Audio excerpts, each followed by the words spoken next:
Everyone, welcome back to Cluster-B-Milkshake. I am your host, along with support puppet. We'll flip this one. Mr. Chicken. Yeah.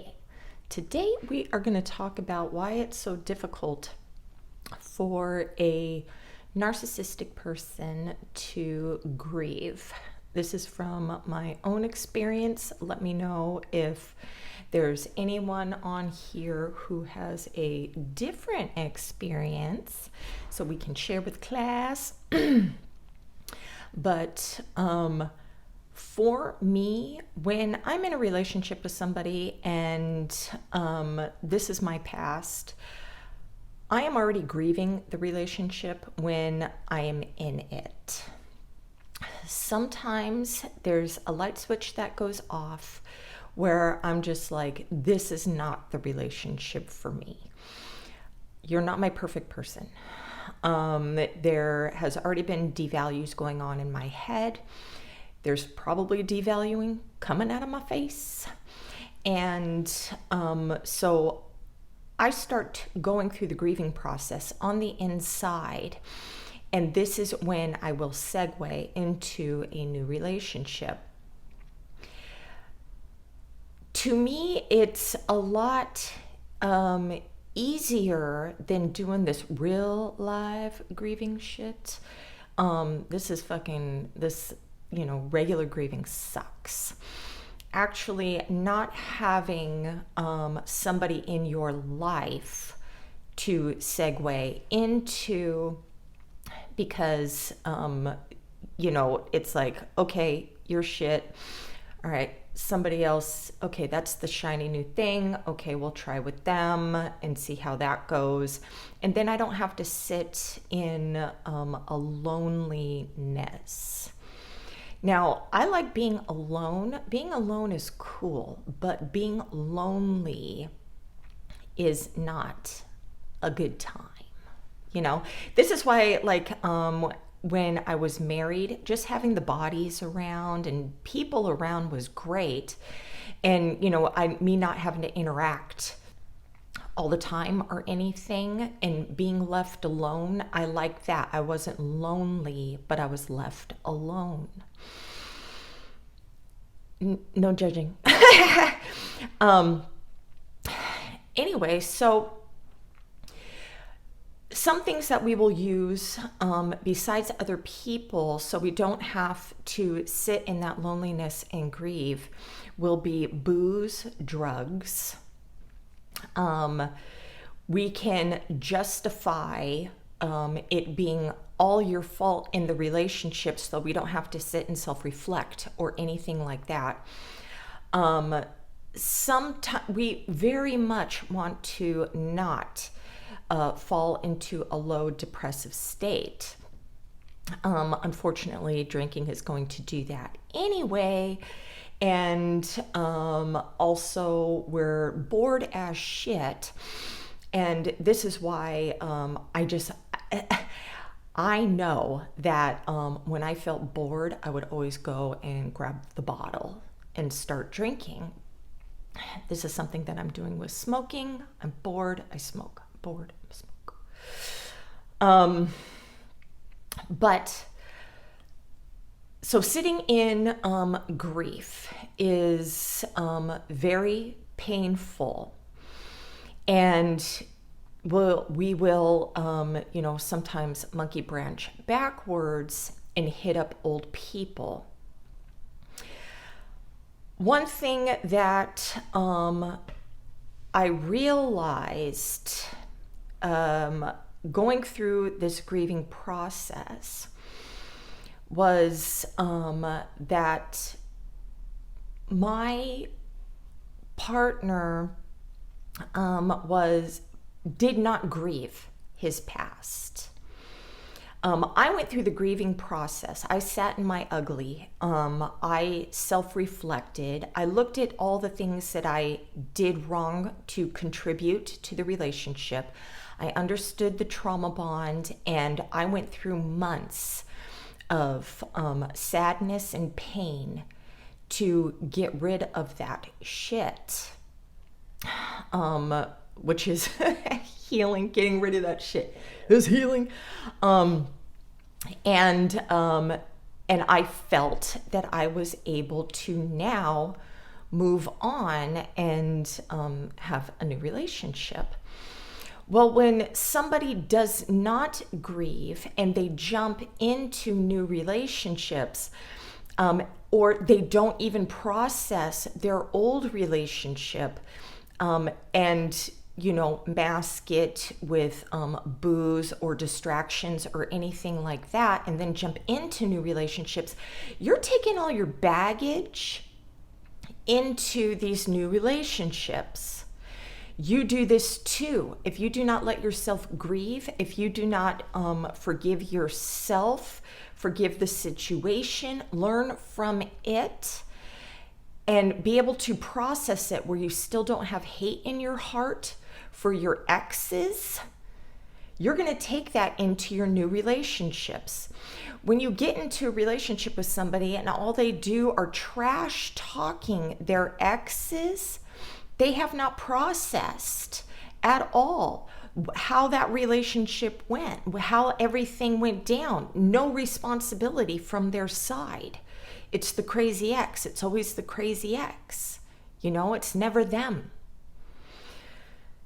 So even though I saw all these little red flags come up in my past relationship about the crazy ex, all this shit that was not processed, I pushed all that away so I can be like, well, I'm not like that. I'm working on myself. I want to be 100% authentic. I'm not going to keep secrets. I'm look at me, I'm fucking better than everybody else. Sometimes you do that too when somebody talks about their crazy ex and you're like, well, I'm better than that because I'm not the crazy ex.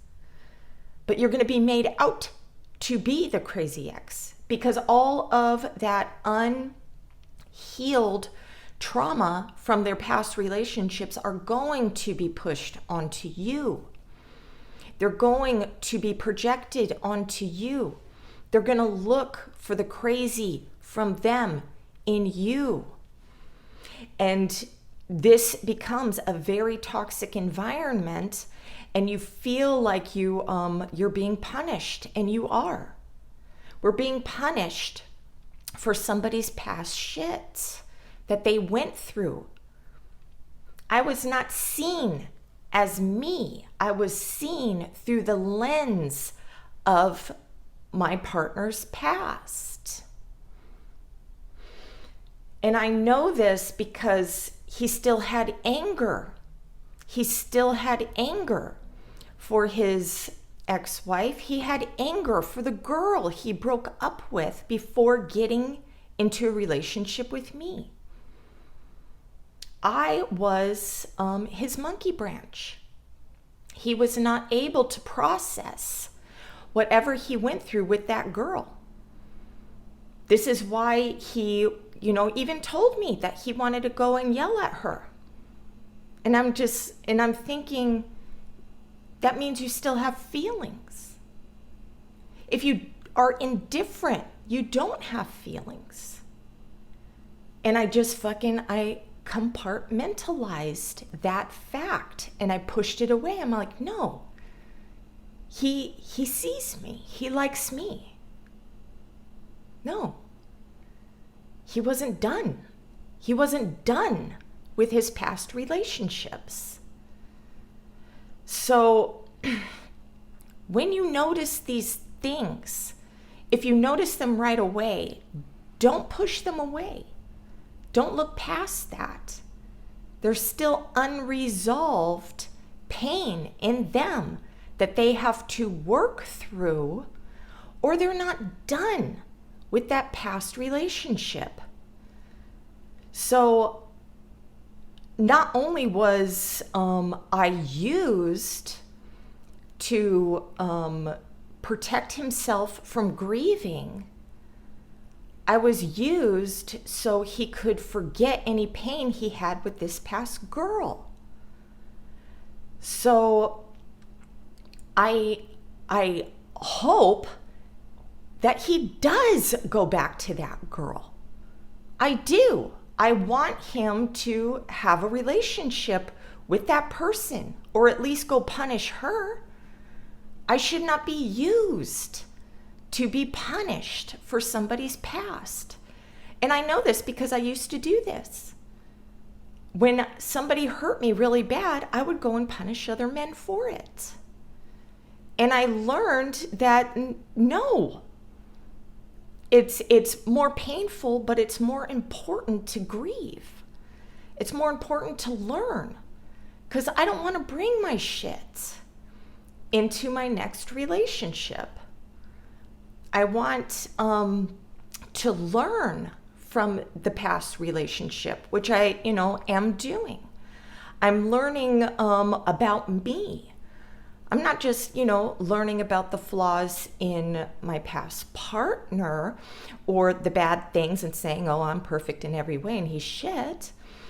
I'm learning that we both had things that we brought into the relationship. But one thing that I did not bring is anything unresolved, at least, in the forefront of my mind. I had no emotional connection to my past people. And one thing that I told him, I gave him a list of everyone in my past and why I would never go back. I already learned my lesson from that relationship. And now I'm just like, was this person projecting? Because he has not in his. So I know now that shit is his, and I'm not going to take on the pain and the projections of the pain that he's going through from his past. That's not my shit. That's not mine. I have my own. We have our own that we went through. And I was looking at it through a lens of him and I, of an us. He was looking at our relationship through a lens of all his women. And that was not fair to me. I'm not unflawed. I'm not. But I'm not taking responsibility for any of his ex-bitches. I'm not. So please, it's very important that you grieve. Please heal the pain that you were in that relationship so you don't unawareingly hurt others. And when you see these hateful comments coming to you about somebody's past, red flag, dude, it's going to be projected onto you. Okay? Okay. I hope that was helpful. Have a great day. Namaste.